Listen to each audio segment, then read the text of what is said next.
Hello everyone, and today I am back from the past like Samurai Jack.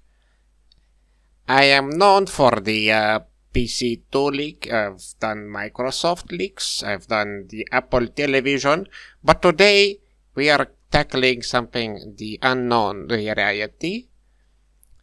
It is a rat generator or R4T generator. I do not know how to pronounce this, but I am stuck here.